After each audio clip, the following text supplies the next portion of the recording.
Assalamualaikum warahmatullahi wabarakatuh. Kami dari kelompok 6 mata kuliah Metodologi Studi Islam akan mempresentasikan makalah kami dengan judul materi Doktrin dan Kepercayaan dalam Islam. A. Pengertian doktrin. Kata doktrin berasal dari bahasa Inggris, yaitu doktrin yang memiliki arti ajaran. Oleh sebab itu, doktrin lebih dikenal dengan ajaran yang bersifat absolut yang tidak boleh diganggu-gugat. Dalam kamus ilmiah populer, kata doktrin berarti dalil-dalil dari suatu ajaran. Kecocokan pengertian ini dapat kita temukan di lapangan bahwa suatu ajaran dalam agama maupun yang lainnya pasti mempunyai dasar atau dalil-dalil.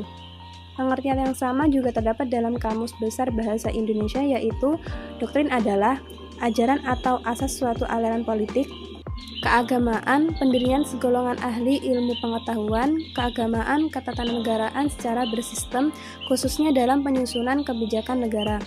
Dari penjelasan tersebut dapat ditarik kesimpulan bahwa doktrin adalah ajaran-ajaran atau pendirian suatu aliran, agama, atau segolongan ahli yang tersusun dalam sebuah sistem yang tidak bisa terpisahkan antara yang satu dengan yang lainnya. Pengertian kepercayaan. Menurut Kamus Besar Bahasa Indonesia, kepercayaan merupakan harapan dan keyakinan seseorang terhadap orang lain akan kejujuran, kebaikan, dan kesetiaan. Sedangkan menurut istilah kepercayaan adalah suatu sikap yang ditunjukkan oleh manusia saat ia merasa tahu dan menyimpulkan bahwa dirinya telah mencapai kebenaran. Karena kepercayaan adalah suatu sikap, maka kepercayaan seseorang itu tidak selalu benar dan bukanlah merupakan suatu jaminan kebenarannya. Menurut Mayer, kepercayaan merupakan kesediaan seseorang untuk menjadi rentan terhadap tindakan pihak lain berdasarkan harapan bahwa yang lain akan melakukan tindakan tertentu. Sedangkan menurut Lauci dan Wycliffe mendeskripsikan bahwa kepercayaan sebagai keyakinan individu dan kemauan untuk bertindak atas dasar kata-kata, tindakan, dan keputusan orang lain. Hal-hal yang dapat menyebabkan seseorang percayai orang lain, yaitu berkembangnya sistem kepercayaan melalui pengalaman hidup, aturan dan norma yang ada pada lembaga atau masyarakat. Oleh karena itu, kita bisa mengetahui apakah pantas atau tidak untuk percaya terhadap orang lain tanpa adanya suatu keraguan untuk tidak dipercaya, sehingga menimbulkan anggapan orang lain bahwa kebenaran yang ada di dalam lingkungan dapat dipercayai oleh orang lain. Jadi dapat disimpulkan bahwa kepercayaan adalah suatu harapan positif, asumsi atau keyakinan dari proses kognitif seseorang yang dipegang dan ditunjukkan pada orang lain bahwa orang tersebut akan berperilaku seperti yang diharapkan oleh dan dibutuhkannya. Memasuki subbab selanjutnya, yakni doktrin dan kepercayaan dalam Islam. Yang pertama, ada iman kepada Allah. Kalimat la ilaha illallah atau sering disebut kalimat thayyibah adalah suatu pernyataan pengakuan terhadap kebenaran Allah yang Maha Esa. Tiada Tuhan selain Dia.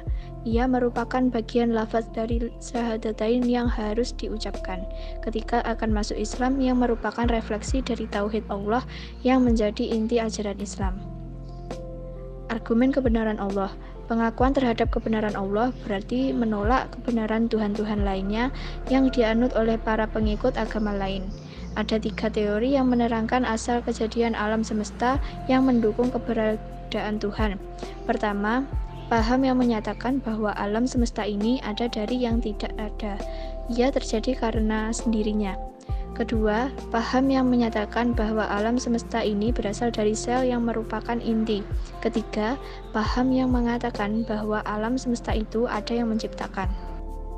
Kemustahilan menentukan zat Allah, akal yang merupakan ciri keistimewaan manusia sekaligus sebagai pembeda antara manusia dan makhluk lainnya, belum bisa digunakan untuk mengetahui persoalan yang tidak dapat diselesaikan oleh akal, yaitu menemukan zat Allah. Karena pada hakikatnya manusia berada dalam dimensi yang berbeda dengan Allah. Yang kedua, iman kepada malaikat, kitab, dan Rasul Allah. Malaikat Allah. Malaikat merupakan makhluk Tuhan yang diciptakan dari nur cahaya. Ia adalah makhluk langit yang mengabdi kepada Allah dengan bermacam-macam tugas yang diembannya. Jumlahnya sangatlah banyak. Namun yang harus kita imani hanyalah 10 nama malaikat beserta tugas-tugasnya. Kitab-kitab Allah.